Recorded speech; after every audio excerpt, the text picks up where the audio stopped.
Hello, everyone, and welcome to the Covenant Cast, where we discuss the past, present, and future of the tabletop gaming industry. I'm Zach. And I'm Steven, and we've got another entry into the Power 7 series for the How to Run a Game, mini-series or big series or maybe forever series. It's Nick Conley today, lead designer of Ashes Reborn and original playtester of Ashes Rise of the Phoenixborn, the original version of the game. Must have made an impact because got hired. So worked out. Nick's going to be talking about denial effects in games. Ashes does have a good amount of these, talking about healing, prevention, cancels, basically anything that tells your opponent they can't do what they want to do instead of you doing what you want to do. Denial, of course, has some issues in a number of games that we've played over many years, as I'm sure has been the case for some of you listening. So we're going to get Nick's take on those effects and whether or not they should exist. Stay tuned.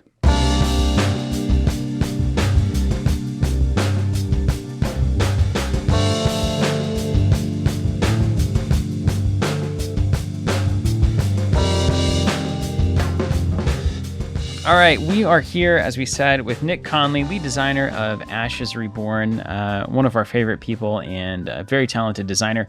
Brought the Ashes Rise of the Phoenixborn into the modern era with some important rules changes and some card balance changes, and is going to talk today about some effects that are actually very present in Ashes, and I gotta say, for some reason, they don't feel as bad as they do in other games. I don't know why Ashes, that is. They don't feel as bad. In Ashes, they don't feel as bad. I don't know why it is. In Thrones, they felt so aggravating. I was usually the one playing the cancels, but in Ashes, they don't feel so bad. And that's the what we're calling denial mechanics. So this is effectively anything that is pushing your opponent's win condition further away instead of pushing your win condition closer or pulling yours closer. Couldn't have said it better myself. Yeah, right. I think that's the Zach Bud truism right there.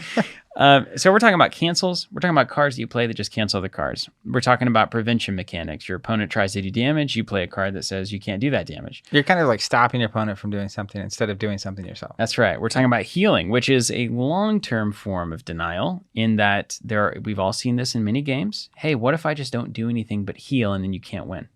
We've seen that. We played that Gold Rush deck in Spoils. Remember that one? It's a good time. It was horrible. So Nick, hey, thank you so much for being here. It's great to have you.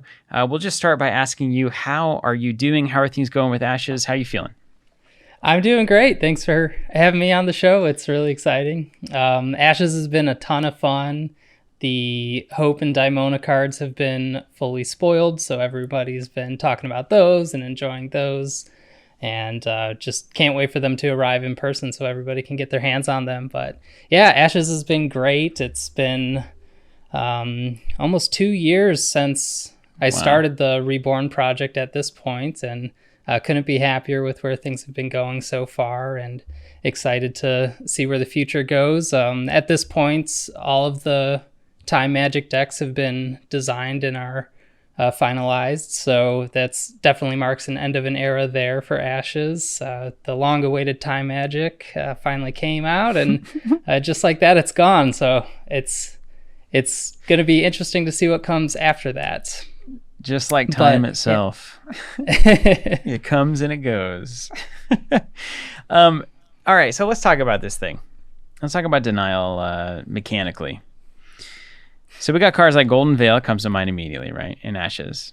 That's kind of your classic cancel spell. Classic.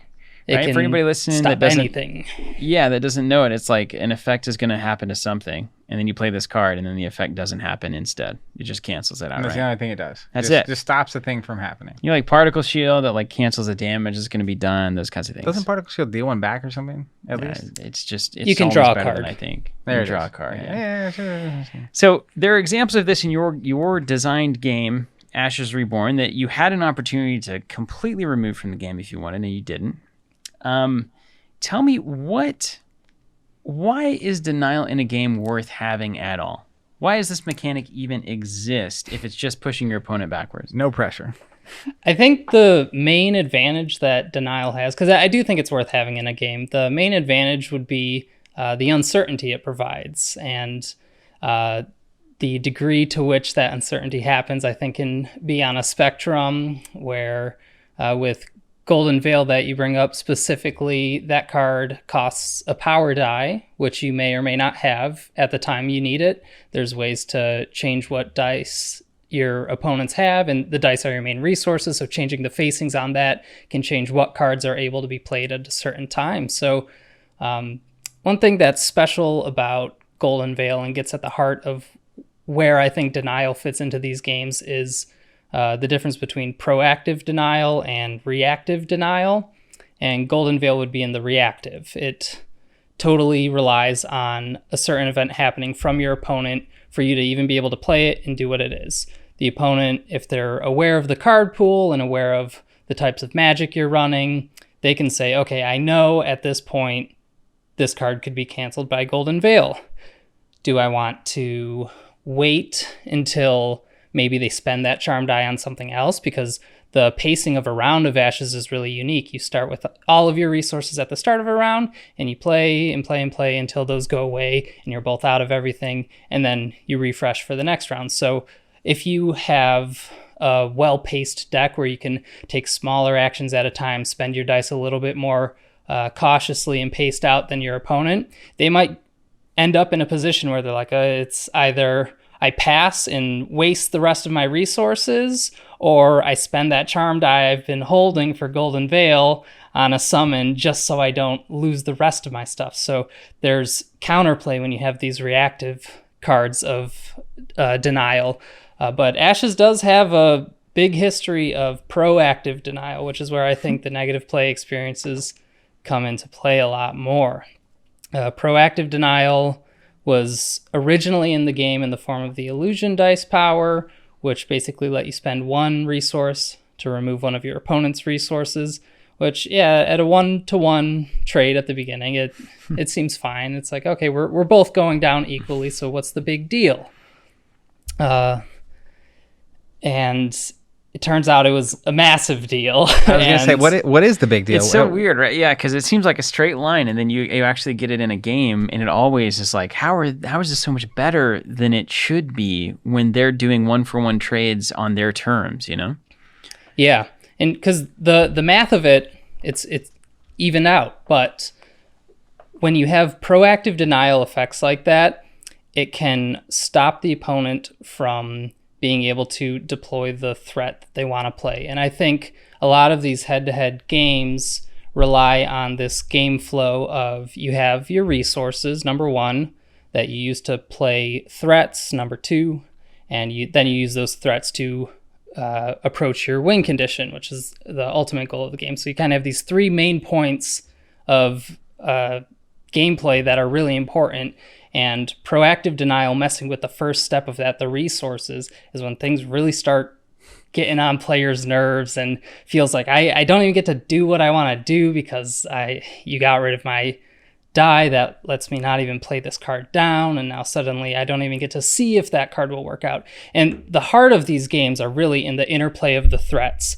Do the units I summon line up favorably against the ones that you summon? Is my Phoenixborn ability well positioned against the type of threats you're going to deploy? And just the number of questions that can come down that line are just so vast. And it's why we play these games. And it's really similar to chess in that instance, where you can't ever deny your opponent a certain chess piece from being on the table. It's like, these are the things I have, and we're going to see how they interact and who can come out on top from that. So the fun of the game is really in the interplay of the threats as you progress towards the win condition, and denying things before those threats can come into play really start to generate those negative play experiences and takes you a step back away from kind of where the fun of the game lies.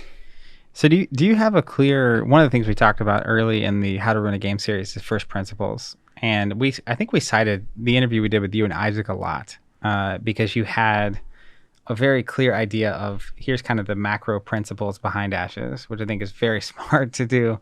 But when it comes to denial, like how do you said proactive versus reactive, but are there any other frameworks you're using to make sure you're not accidentally slowly putting into the game stacks of effects and cards that do eventually create that kind of a scenario? Obviously, a die power in Ashes, it starts on the table It's just ever present, and it's every turn you can get it back. I mean, it's just a very recurring thing. But what do you have, like rules that you're making sure you don't break when it comes to denial and control effects in a game? Yeah, so, and I won't say I nailed it perfectly at the start of Reborn, and there were some missed opportunities to change certain things that I would go back and do differently now, knowing where the game has kind of evolved to, and the organized play rules we have in place are approaching this in a particular way. So it's interesting to look at it from a denial lens. So the first 5 mechanic in Ashes, where you get to pick your starting hand, is really important to the game, and it leads to a lot of opportunity to do things that, if they're going to be broken, you can guarantee it. So we have to have some kind of safety valve to prevent that from taking over the game, right? So the current organized play rules has something called the chained list, which is a list of cards similar to a ban list or a restricted list, but no cards in Ashes are banned at this point, and I don't plan to do bans. But the chain list just prevents you from including that card in your first 5 or playing it in the opening round if you happen to draw into it from any other way. So there's a way to patch out some particular openings that would cause the player the denial to play the first 5 they want to play. So the current cards on the chain list, we have the Shining Hydra and Massive Growth combo, which is creating this gigantic unit that can't be blocked, and it swings and hits you twice, and you're dead before the end of the first round, which is too fast for a game of Ashes. And yeah, so the Shining Hydra was a card we did change for Reborn. We didn't catch that particular strategy in early development, so the chain list kind of came about as a result of that particular combo, but it's becoming a useful tool for me looking at the game where we are now, and are there any additions to the chain list I would want to make to kind of take out these experiences that are denying players from being able to approach the game with what they want. And one of the most infamous cards of Ashes Reborn that I know you guys are familiar with is the Three-Eyed Owl. That's right. So Owl has a very storied history of being... I wish they could see your face right now. Very And to be clear, it discards a card from your opponent's hand, basically, right? I mean, that's the threat of the owl. That's the threat it puts out, yep. Another denial type mechanic where you just remove proactive options denial. from your opponent. Mm-hmm. So yeah, this one is kind of surprisingly proactive, I think. So it has a reactive nature to it, where it's a unit that you put the book down and then you summon it on your next turn, and then the following turn you finally get the chance to use that ability to make your opponent discard a card. So there's a lot of time before this happens, so it's like, oh, there is room to maybe draw a card so that I can discard something else and I don't get my first 5 ruined, or I can use a removal spell to try and get rid of the owl before that effect happens. So Owl was a card we changed, but it was only to reduce its stats to make it a little bit less efficient. We kept that memory drain effect in the game because it was just so classic Ashes. Everybody knows it's you just couldn't get away from it. Yeah, for better or for worse, it was like the game, it needs the owl, right? It seems so important. And the more we play the game, I'm getting to the opinion of we don't need the owl, and the game would be much better without the Three-Eyed Owls. And my current plan is to put it on the chain list. We're still testing all the ramifications of that and what other strategies might pop up that Owl was kind of keeping down because of its ability to kind of pressure the opponent's hand in this way. And at the heart of the Owl situation was, if you're ever in a position where the owl memory drains you and you have to discard a card that could cost 1 or 2 or 3 dice, and now you suddenly don't have a way to play that card, your resources kind of end up where the illusion dice power was, where it's like, oh, I can't use my resources to play the cards I wanted to. So it kind of looped all the way back around to the original thing that I wanted to remove from Ashes, and it's not that effect happens very much, but it's the threat of it that requires players to change their first 5 in a way to mitigate the owl. And there's currently no options in the card pool that trades up against the 3-eyed owl in a way that you can cleverly respond to the owl. The owl only costs 1 die, and any card that would destroy it or draw you another card is going to cost you that same die or more. So you're really out of luck when it comes to the owl. You're just going to have to lean into that inefficient response. And at the end of the day, you don't even get to play your first 5 that you wanted to. And if you adjust your first 5 to combat the owl and then they don't even play an owl, now you can't win either way. So it's not that it was overpowered or completely dominating the meta, but I think I would like to see the game move to a place where players aren't so restricted by that need to always have an owl answer, because at the end of the day, it's going to hurt players learning the game more than anybody. All the veteran Ashes players know to account for 3-eyed owl. They have all the different tricks and all the different magic types that you can use to mitigate that, but a new player gets hit with that memory drain, and suddenly they don't spend 2 dice in the first round, and they don't realize why they lose so quickly, because it's this centralizing threat that if you don't know how to prepare for it, you're bound to have a bad time. So you have to respect it, but that lesson has to be taught to you. I think that's just a fantastic example of how edge of the knife these denial mechanics a lot of times are existing in games, and how easy it is to even just unknowingly tip the scale a little bit, where it's not even. And I think, I've seen this in communities talking about these kinds of mechanics, or a certain metagame that has, maybe a deck that's all about discarding your opponent's cards. We saw decks like that in Game of Thrones that were like all intrigue challenges, and it was just denying anything you could do and canceling all the stuff you wanted to do. Mm-hmm. I played an oppressive Greyjoy deck in Game of Thrones, and it was similar to the illusion dice. It was everybody's just going to play with a lot less gold. But the thing is, I could go into that game preparing to play with less gold, and my opponent isn't. And so while it's a one-to-one relationship, the ideas coming into that match don't match up, and so I get an inherent advantage because I know what's about to happen. So it's close, it's hard to balance, it's difficult to get right. So at that point, are you as a designer willing to just go on record as the first designer we've talked to say that at least proactive denial just should not exist? Does it have an upside? I haven't found the upside, and these, in my experience, the major elements of proactive denial as they exist in Ashes have been problems and are something that I either have removed or am planning to remove on principle. So yeah, it's interfering with the heart of what makes the game fun. And even though there is a lot of design space for it, just because you can go there doesn't mean you should go there. So it's something I plan to stay away from. Now, it is still on a spectrum. I think there are some types of proactive denial effects that I think are a bit more tolerable, but can also go into dangerous spaces. And these would be like must or cannot effects. So some cards will say, like, for the rest of the round, players cannot play reaction spells. It's like, oh, this suddenly changes a lot of things. I don't have to worry about that golden veil that you might have. And I don't think it's quite as egregious as going straight for the resources, which are the main things that the illusion dice power and 3-eyed owl are doing. They're attacking your resources, which is a step behind the line of the interplay of the game.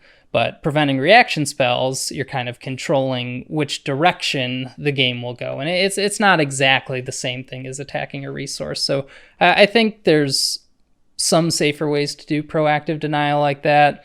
They aren't the most useful design spaces, I think. So it's hard to say. It's not the best. At least one thing that I've seen, I think when I'm in a game and I see these kinds of denial effects at the table, Netrunner had some of this with DLR, and then also Back to Thrones, right? Like that's just a good example Just a game punching for a bag. lot of, because it Yeah. was a CCG turned into an LCG, had a giant card pool, and it was kind of a mess, and that's what made it so fun. But there were cards in the game like that just says you cannot do this challenge type, or like you cannot play the game this way. And I think anytime you're putting that effect in, it seems like you need to have a release valve on the card itself to give your opponent a universal way to like get out of that situation. Because if my deck is built all around reaction spells, and then a thing comes out that says they can't be played, and I can't do anything about it, then I'm just stuck. And that feels really bad. The same with Arkham is, there's some weaknesses that hit in Arkham. And it's like, most of the time, they say, hey, you can make this kind of a test, and then you can get rid of this. It's annoying, and it's a lot of time wasted, but you have a way.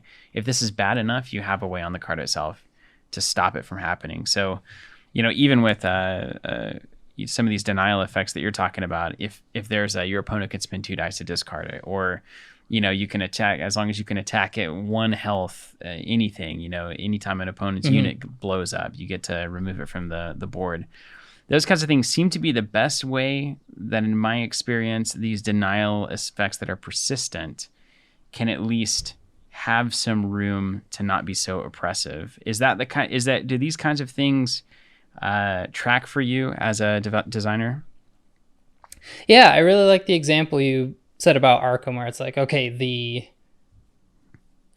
enemy, the game that isn't a player, is putting these rules on us, and it's up to us to navigate it and come up with how we want to approach this. You could decide as a team, well, maybe we could do a strategy and not worry about such and such negative consequence, or maybe we will go in and do the test and try and get past that because we realize it is important to us. But in a player versus player situation, that's a little bit more of a sticky situation where just because either player can do that at any time, you can't necessarily approach these problems with the same kind of clever problem solving and cooperation that PvE experience would deliver on that. So the context of the game is, of course, super relevant for discussing any of these types of denial effects. Yeah, I'm curious if... I know that you probably played some games in your life. Is there anything that comes to mind for you when you think of denial effects, or you think of these kinds of things in a game that you've experienced as a player as well, that like you're like, I'll never forget that one time that this thing was in the game, or this metagame existed? Oh, yeah. I mean, I used to play a lot of Netrunner. That was the first expandable card game that I really dug into before Ashes came out. And Account Siphon is kind of that other classic denial card. Perfect. And it's a nasty card, and it touches on a lot of the things we've already talked about. It goes straight for the resources, denying your opponent to do what they were planning with their money. But at the same time, it was kind of fair game for being a place of interaction between the players. So Account Siphon, you would have to run HQ, and it was a criminal card, so you could expect it if you were facing a criminal. And just knowing, like, I got to protect HQ. Account Siphon's going to be coming. Watch out for that. And having that degree of telegraphed quality to it is, I think, interesting and puts it a bit more on the acceptable side of things. And I know later down Netrunner's history, there have been some variations on Account Siphon that have been created. So it could have just been that it was overtuned, but the design idea itself was okay. So it's not necessarily that it was a troublesome design in itself, but just, okay, the runner would get double the credits that they would stole, which was really, really strong, and maybe they didn't need to get double, and I think that's where the other Account Siphon ideas have crazy value more gone to. So that was a big one that I remember. Well, and you have to be, it's so easy. The Netrunner example is actually spinning me off in a new direction, because in Netrunner, to me, credits and actions exchanged are kind of the trades that you're making in the game. Like that's the underlying. In Ashes, the same example of like, a denial to me. Do you lump in, blow up this creature or this, minion, whatever you want to call it, in whatever game it is. Or like in Thrones, I remember Burn as an example. You just kill a character, because that is denying that character. But part of the fundamentals of Thrones was that you're jockeying for board position. Same with Ashes, right? Creatures and how do they line up against each other. So you're inherently trying to create an advantageous board state. So where's the line on that for you, I guess? Because I think of the things that I usually stop with Golden Veil, a lot of times are things that I wouldn't necessarily put in the denial category, but it's kind of denial's cousin, which is control. Yeah, that's a good way to describe it. And that's the battlefield is the safe space for a lot of things. I think you can put some nasty effects on units because they can be attacked or they can be removed with a spell. There's just a lot of different approaches to affecting things when they're on the battlefield. And kind of that's really been the centerpiece of Ashes Reborn gameplay, is just really keeping as much of the game on the battlefield as possible.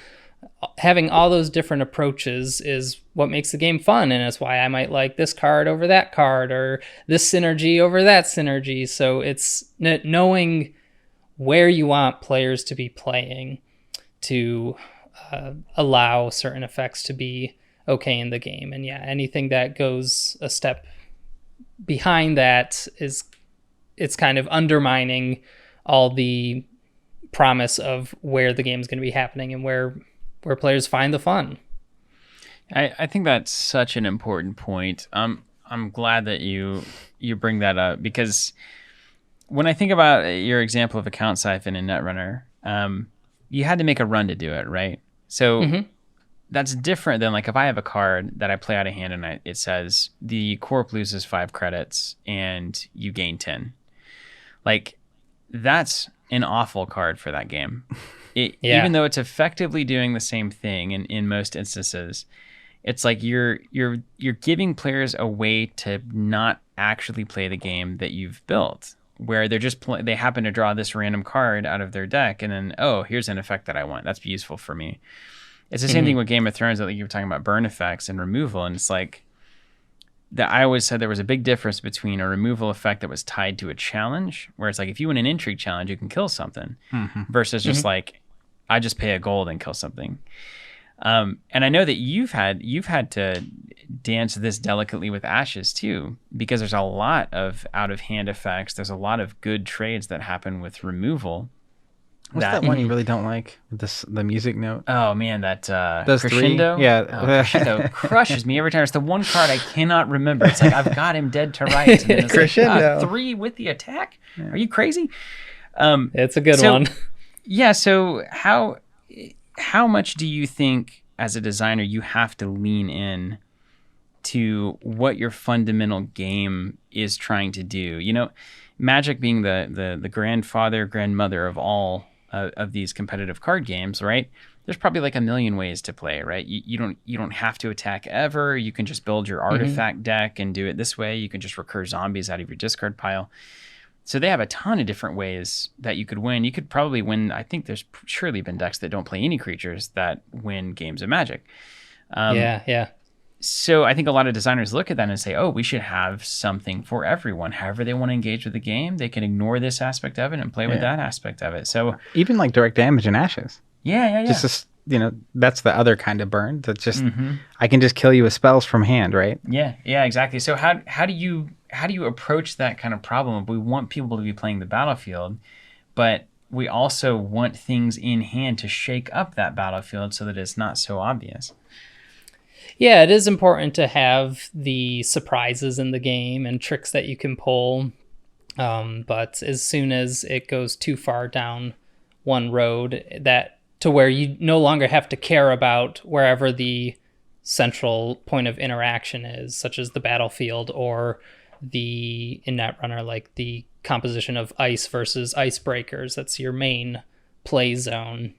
Anything that becomes viable to where you don't have to respect that main part of the game, I think starts to become a problem. And Magic is an interesting one where there is so many different approaches, and I mean, it's got the longest history of any game, so there's so many different card designs, and so many people like the Commander format where you can build whatever wacky stuff and go through the archives of all the old Magic cards and put together whatever you want. So there's definitely charm there, and I don't know enough about Magic to say that the central tension of the game should be the battlefield in that game or not. And the way Blue Magic has a bunch of cancels and denials as a core part of its identity, it's a different beast, and I don't have enough experience with Magic to necessarily say where that core tension is. But back to Ashes, and with burn spells in particularly, they're very good. If you play too many of them too soon, suddenly the repeated value of your opponent's battlefield will overwhelm you before maybe your burn spells are able to finish the job. So you don't have to only win through that avenue, but if you don't respect it through removal or blocking or whatever, it's a counter threat that will probably outrace you. So I think having a good avenue to win in that main plane of gameplay is really important, and also to have it be such a threat that if you don't respect it, you'll be punished for it. And that's a big enough incentive to make players be like, okay, yes, what is my plan for generating units? Am I going to be attacking through? Do I want removal to attack through better? Or am I just going to block? Am I going to approach the win condition through a different avenue? It's not that I'm not attacking at all. I need to generate a defensive battlefield. And then all the other players' removal spells are still online and they can interact in that way. But if there was a way to just be like, okay, no attacks for this whole round, all the threats that your standard deck wanted to deploy, before. I don't have to care about. You can't convert them towards your win condition at all. Now we're not playing head-to-head games anymore. We're on two different planes, and yeah, if you're prepared for your deck to do that, that's good for you, but you want both players' resources to be interacting in the same space so you can have those dynamic gameplay moments and different approaches to how the game will go on. Would you consider, like, let's say at some point there's big Ashes events happening in person, and you're watching like the finals of a game, and hypothetically, let's say one player, we're not going to Owl City in case you're concerned, but one player is playing super defensive units, right? And they play the summon spells. They're playing defensive units, putting up a wall, and they do 100% of their damage through direct damage effects. Like that. Mm-hmm. That's actually how they win the game. Would you consider that reasonable and like successful from a design perspective, or is that something that would bother you in any way? Like, is that a potential I could see that happening. Really, defensive units you can keep summoning, and like you just kind of control in that way, and then you just here's two, and then game's over. Would that be would that bother you? I'm curious. Not too much, and I've actually been playing a deck that is kind of towards that, and it's with Auric, who was in the set before.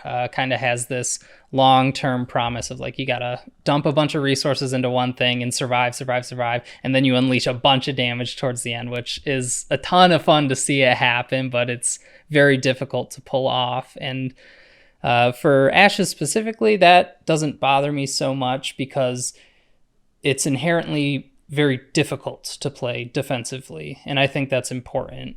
The attacking player has a lot more priority in Ashes Reborn than it did in 1.0 for very good reason, and it kind of leads to that inevitability. If you don't respect the battlefield, it will overwhelm you, so that's going to be core to every game. So for the defensive decks, or rather, first, the attacking player, they have the advantage because you can make targeted attacks towards units to generate value. and pressure the opponent's guard. There's a lot of abilities that trigger off of attacking. So there's a lot of reason to be attacking and a lot to be gained from attacking. So it's core to most decks, but yeah, it doesn't have to be essential. And if you can pull off such a defensive victory, that's a lot of credit to you. That's not an easy thing to do. You are kind of foregoing the advantage that inherently comes with attacking. And yeah, I think it's fair game because you're still respecting the battlefield through choosing to be defensive. And if two defensive players line up against each other, it might be a longer game. How many times have we seen that? Do you ever get the feeling that Nick's pretty good at Ashes? Yes. Yeah. He smoked me. I think we played after a league one night on the Discord. Yeah. It wasn't even close. He's like, I'm getting ready for this event. And I was like, all right, let's play. And I'm just having a good time. I'm used to playing against people like you. You were having a good time. Yeah. And then he's just like dunking on me from half court. All right. So tell me this. This is an interaction that I think about a lot in terms of game design. You have the following scenario. You have a unit out or a what do you say? A unit of value is on the table. Mm-hmm. And then you have an opposing player who is attempting to remove that unit with a card from their hand. Mm-hmm. And then you have the original player canceling that attempt at removal. All right, so first of all, the only value you're generating from that removal effect is that the cost of the removal has to be greater, or I'm sorry, less than the value of the unit, right? So like in Ashes terms, if I pay 1 die to try to remove a 2-die unit, I'm generating 1 die in value in a very logical way. And then if I'm deciding to cancel your attempt at removal, then I have to say that this 2-die unit is worth as much or more than the cancel attempt that I'm now making because I'm deciding it's worth it to keep it on the board. So in the fundamental sense, is it not true that cancels are only ever as good as cards that are better than them? This is something I struggle with Thrones for a long time. The only thing that's worth canceling is something that's better than whatever it is that you're trying to do. Because otherwise, you may as well play a card that has value of itself rather than reacting to your opponent doing something. So does all this cancel stuff have to do really with cards that are always a little too good and you having an outlet to just stop them from being played? That is, I think, definitely all true on a fundamental level and why you would want to play removal or prevent removal from happening. But context is really important. And in how dare you? In Ashes, the value of a unit on the battlefield can differ. It might have costed 2 dice, but its potential to progress towards the win condition might change. And that could be done in a variety of ways. If your battlefield is full, you'll go so far as to pay to remove your own units just to get the opportunity to summon more threats. So is that unit always worth what you paid for it?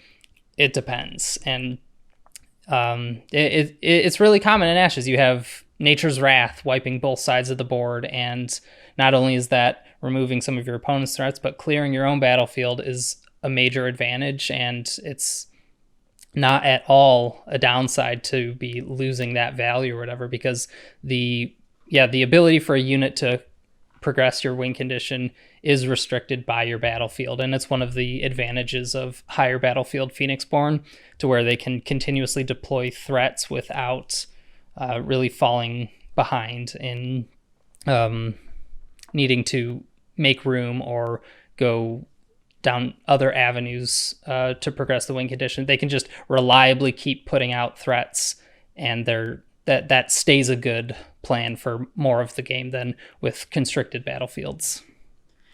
So you said something earlier that made me want to talk about another somewhat, it might not be the right, contentious topic, especially when it comes to denial. Because the ultimate form of denial to me is making your opponent not have cards. And one of my least favorite things in card games is a mill strategy. And I played a lot of games where mill, just like Star Wars Destiny, mill meant you lose the game. So there was a mill deck that came along in Destiny where the only thing your opponent was doing was trying not to lose, so that you would eventually run out of cards. And then, of course, once you run out of cards, you have no options. You have been denied. You lose the game. It's effectively fatigue in Flesh and Blood too, right? Yeah. You just wait and let them run out of cards. Yeah. Now, in Ashes, it's the least offensive. It was the first time I played a game and mill was happening, and I wasn't immediately offended. So like the owl strategy back in the day, it was like it would take cards out of your hand so that you just couldn't do anything on a turn, and then you would get milled and then you would lose. That was not fun either. But in terms of Ashes, the meditation mechanic and discarding from top of deck is relevant, and one of the ceremonial upsides is the fact that you can get things back from the discard pile.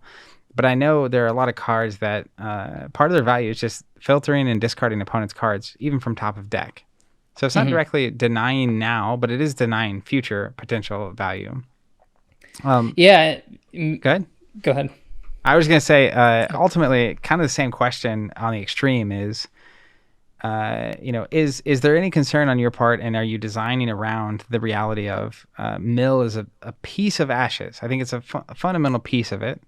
But at the same time, I don't know if there was a meta that was 80% of the decks are just like not dying and trying to just discard their opponent's deck.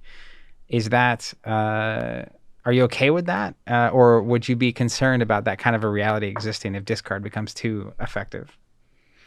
Yeah, mill is really interesting in Ashes, and you pointed out meditation, which is discarding your own cards from your deck to increase the quality of the resources you have, your dice. So it's kind of baked into the game that you're not going to see every card in your deck. You're going to have to meditate to play those more powerful cards. If you want to play those powerful cards or not, that will affect how much of your own deck you're going to be burning through. Or do I want to dedicate card slots to cards that will fix my dice for me and kind of preserve that deck as a long-term resource? And it's and in that sense, I think mill is okay. It's a known resource of the game, and it's not an auto loss in Ashes when you mill out is the other thing. It's a viable part of the kind of damage trinity of the game. You can either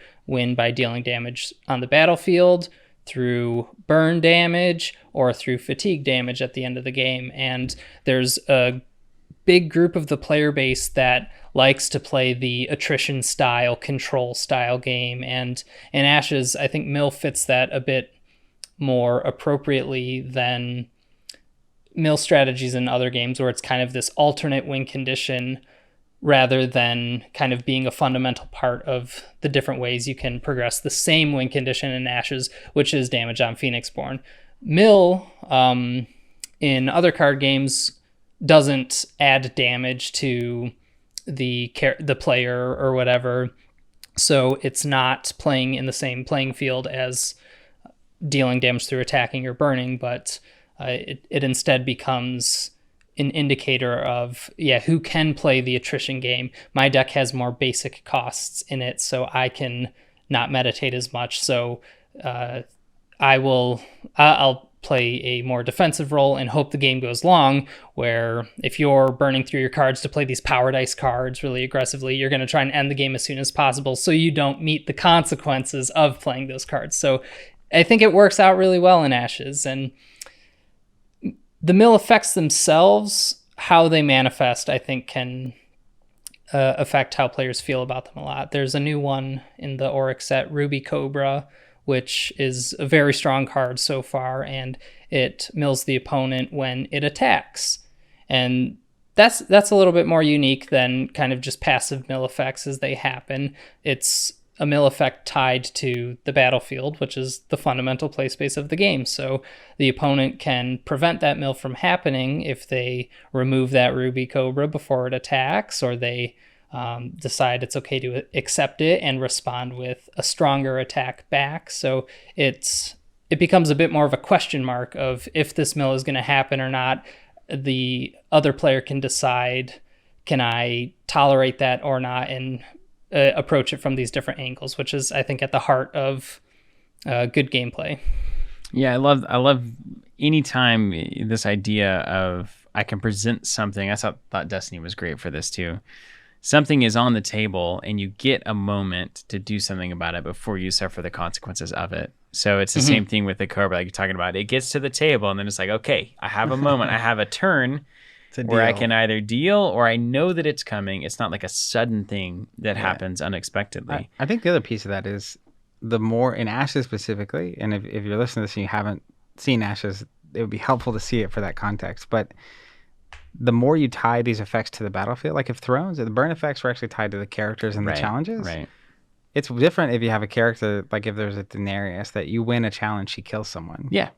Like, because they're still playing the fundamentals of the game. It's like what Nick's saying. There's that one plane. And so that to that point, Nick, so what would you say to other designers who are thinking about denial, who are like working on a game right now and they have like that, maybe have some cancels, they have some healing effects in the game. What kind of advice would you give to them? I would say first things first, recognize the core flow of these games being you have your resources that generate threats that progress the win condition, and deciding how that exists in your game and cutting off what is fair play space and what is not. For Ashes specifically, I think interacting with resources directly is going too far, so that has a hard boundary for me now. We won't be exhausting other people's dice. We won't be forcing discards from other players' hands, at least in the first 5. But know where those boundaries are, because they go past that line of where you want the game to happen. Also, the difference between proactive and reactive denial, I think, is really important to feeling like it's fair. And do these reactive denial cards have an opportunity cost to them? Saying like, is there any way to take a different approach around that if I suspect they could do it?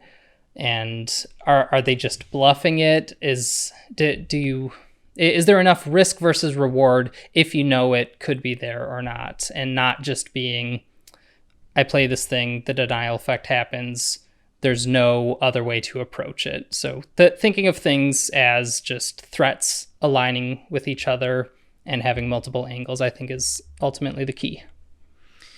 Well, that's wonderful, man. Thank you so much for taking the time to talk about denial for a bit. We are going to finish off with a couple of the other topics that we've outlined, some other mechanics that we find to be pretty risky in our experience with card games and how they've gone off the rails.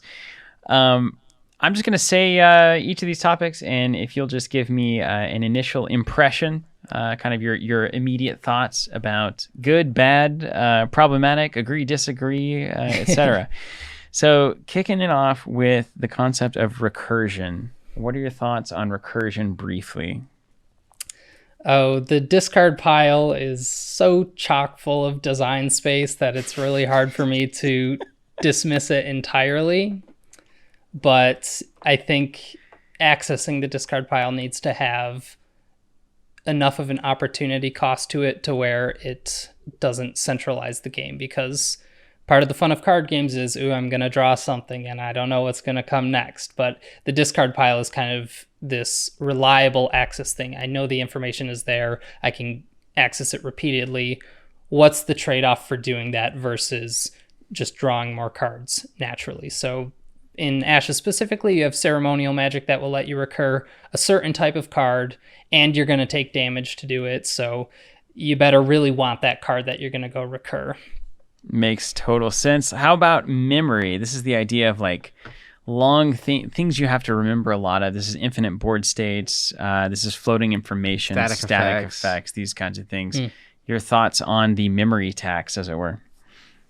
Yeah, my personal preference is to stay away from complexity of information and kind of leaving players with as much cognitive space to come up with strategy and play lines and evaluating risks and rewards, rather than the resolution of how things are going to happen, where I I got to figure out, is this going to do what I think it does? Do I have to remember this to be successful? And I think one of the fundamental structures that Isaac created in Ashes was amazing for this, which was just the simple back and forth action system. There's not a lot of information to track or kind of coalesce all at once. It boils down to very simple decisions and resolutions, but the complexity behind what is a good decision versus a bad decision is the heart of what makes the game fun. Absolutely. Next up, we've got resource cards, and this is from the original, having like land in a deck, but also anything that like increases your resources that you draw and play out during the course of a game. Thoughts on that? Yeah. So I'm a big listener of Mark Rosewater's Drive to Work podcast, so I've heard a lot about the upsides of the Magic's land system. There's a lot of variety and design space in that current system, but it's also an incredibly common citation of frustration for players, getting too much mana, too little mana. It's like, I didn't feel like I really got to make the decisions I wanted to here. So there's been a lot of other attempts to approach that differently. And I think Netrunner is a really good example of resource cards that are still really rewarding. Like, nobody is frustrated that Sure Gamble or Hedge Fund has been a 3x in 99% of Netrunner decks of all time. And I think that comes down to the fact that Netrunner has a base level of resources. You can always click to draw or click to get a credit. The cards I play will be more efficient, but I can always fall back on something, but I'll feel the effects of that inefficiency over time. But for the resource cards only being in your deck and no like fallback system there, you're more likely to get those situations of frustration from players. Whether or not that is worth it for the game or not is a major question, and I think there's room for all sorts of approaches to that. All right. What about this concept of silver bullets? So you're familiar with Netrunner. You've seen a lot of that kind of design there. This idea that there are cards that are very, very specific answers to individual problems, usually individual cards. Good or bad design decision? I'll start by saying I've never felt happy or clever for slotting in Plascrete Carapace into my runner deck. I just felt like I had to. And such a great example. As a designer, I think it is really tempting to make silver bullet cards as a way to address those specific balance concerns in a game. You're like, well, if we just add such and such a card to the card pool, then that will balance itself out and players will have an ability to approach a certain problem. But I think the big downside is when the threat they're countering is so good and prevalent, you feel like you have no choice but to pack the silver bullet, and then you're at a downside in your other matchups where it's like this specific silver bullet is now a dead card in my other matchups, but I have to play it just to feel like I have a chance in the dangerous matchup. It puts the player in a situation where it feels a little bit no-win, and I think it's better to address those problematic things at like an organized play level where you're getting to the root of the issue rather than trying to patch the solution with specific cards that ultimately don't feel as rewarding. Now, that's not to say players can't make deck building decisions to adjust to the meta or counter things, but it's I think a matter of playing field thing. I want to have this unit composition because I expect these units to happen, not I have to run a certain thing to account for a very popular, overpowered specific threat or whatever. So you're not going to be printing the kill three-headed Hydra, play only on the first turn of the game. Right, yeah. Next up, second from last, we've got the concept. Oh my gosh, I've seen this go wrong so many times. The idea of free. Free. So let me tell you how this usually works, as I'm sure you're familiar. we have a unit. It has a cost. It is balanced around that cost. And then there is something that happens that makes that unit actually cost nothing or very little or less than it was balanced around. Great example of this with that canyon. I was going to say Canyon Shelter is getting Shelter. close. Let's go. Oh, Let's hear a watch defense out. of free, huh? What do you think? Free. Free is definitely a red flag for me. I think the heart of card games is effective resource management. So anything that toes the line of free is going to be very immediately attractive for players because they get to circumvent one of the hard parts of the game, which is paying for things. So truly free is troublesome. Mana cheating or cost cheating is also a very dangerous play space, but a bit harder to say is generally a problem than strictly free. Okay, a nicely nuanced answer, right? Canyon Shelter is interesting because like it's not exactly free. Right. Mm-hmm. It takes time. That's right. And like it, That's what all the free card playing people say. Yeah. When they Well, play free what can I cards say? against me. I like big moments. It's like here's a Hammer Knight for questionable cost. That's good, right? But I had to play the Hammer Knight in the first place. Yeah, the discount of Canyon Shelter comes much later, and ultimately the best you can get from the first round of Canyon Shelter is 2 dice for a refresh, I guess, which exists in other places in the card pool. But the moment the Canyon Shelter pays off, it's like 1 die for all that. It's like, okay, that's really good then, but there was opportunity costs before that. Love it. And then finally, the idea of balancing a card pool or a problematic deck around limiting one copy of the card to be played in the deck.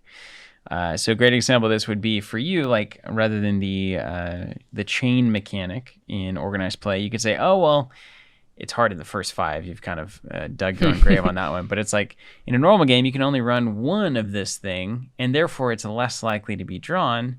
So that makes it okay. You think that's true? Not necessarily. Yeah, it's usually Don't lead them at all. You usually see the limit 1 thing as a balance lever on very powerful cards, and I think it trends towards one of the more disliked sides of variance. I think variance is really important for games to be fun, but with specifically the limit 1 per cards, it's like, did you draw it or did you not? That's going to have a very large game defining impact based on that. And I think there's similar approaches where limiting cards to 1 copy in play at a time could kind of give you that same like epic feeling of a certain card, but you're still able to have equal density of that threat in your card, and it keeps it a little bit more in check with everything else in that sense. And you still have the downside of drawing extra copies of them being an inherent downside. I want to see it a lot, but the second copy is not going to be as good as the first copy, things like that. But I also don't think limit 1 is inherently kind of that problem. You could have card systems where a core part of deck design is based around different card counts, where it's like, okay, where the like Summoner Wars, which is another game we have in Plaid Hat's catalog, where you have a lot of common units, and then there are these one-of champions, and you expect to see them at some point. But if your game is, you're only seeing maybe 50% of your deck, and was that one-of card in the deck at the right time, it could lead to problems. But it does have that splashiness feel to it, where it's like, yes, I got the awesome thing finally, and there's definitely something to be said for that. So pros and cons for sure. I love it, Nick. Well, thank you so much for taking the time to do this. Zach, do you have any other questions or clarifications? No, I mean, I think one of the biggest lessons from, if you look at Ashes to Ashes Reborn, which you did an incredible job with, is really understanding the game that is being presented, which inherently to me, Ashes is at its best when the action is happening on the table in the battlefield.